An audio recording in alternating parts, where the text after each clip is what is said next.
All right, so let's click ahead to the next node. This is villain's node facing a c-bet. And so again, let's click on GTO strategy and take a look at what it's doing.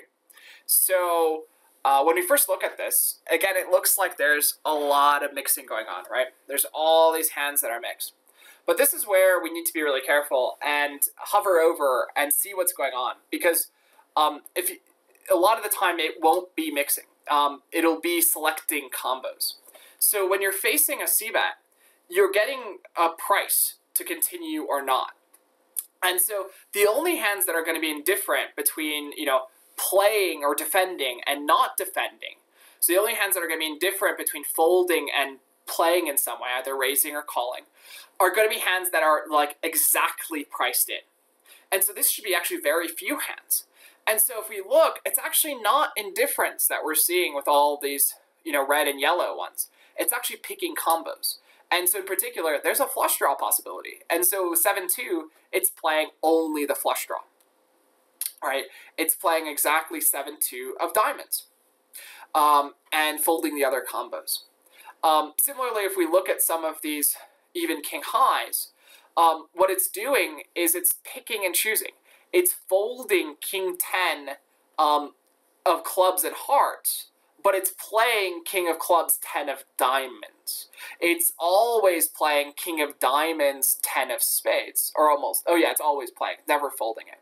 And so actually, if you look at the fold frequency, it's either 0 or 100. And it plays all of the combos that have a backdoor draw and folds the ones that don't. And it's that simple. It check raises some of them. We'll talk about raising in a second. But it's really important to notice that this isn't actually mixing. It's picking and choosing. There's some mixing. Now you can see when we look at king of clubs, 9 of diamonds, now there's mixing. Right? It's folding 23% of the time and then sort of VPIPing the rest. And so there's some mixing, but it sort of drops away very quickly. Now king of clubs, 8 of diamonds, the slightly weaker backdoor flush draw, is now always folding. And now we can see it's only playing the king of diamonds. And so what's happening here is not that it's mixing, it's that it's picking the best combos. It's picking the backdoor flush draws. And this is a really, really common theme. And I think this is a really big source of edge that a lot of players completely neglect. And that's really paying attention to backdoor flush draws. That's how GTO sort of makes a lot of its decisions. Turns out there's a lot of difference in EV between the different combos. We can actually take a look at that more in detail. There's a GTO strategy little section, but there's also a section for ranges. If we click on villain's range, we can actually see the EV difference between these different hands. So if we look at king 10, if we look at king of diamonds, 10 of hearts, it's got an EV of 0.31, whereas king of clubs, 10 of diamonds, has an EV of 0.13. So there's 0.2 big blinds.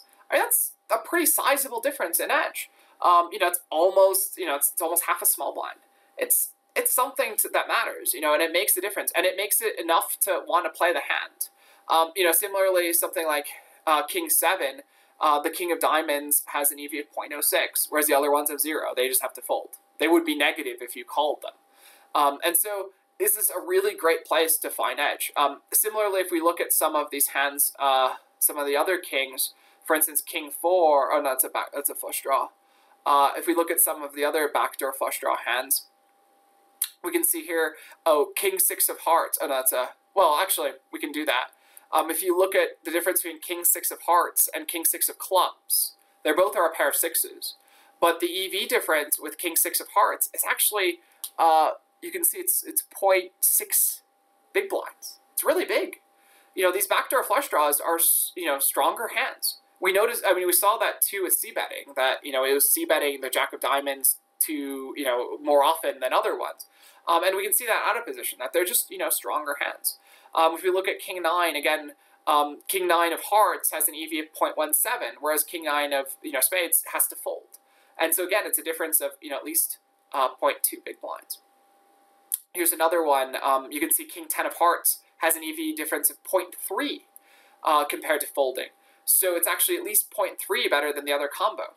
And so it really is a sizable difference. Oh, and here we can find king queen is actually playing all of the combos. And so you can actually very clearly now see the difference between a 2-card backdoor flush draw and not.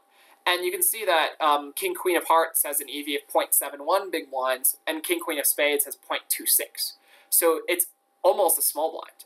That's how big of an edge. And that's how big of an edge you start missing out on when you forget to deal with backdoor flush draws. When you just play your backdoor flush draws as though they were, you know, the same other kind of hand. And so it's really a great place to look to expand your game, is to look to recognize backdoor flush draws better and, you know, try to use them more effectively.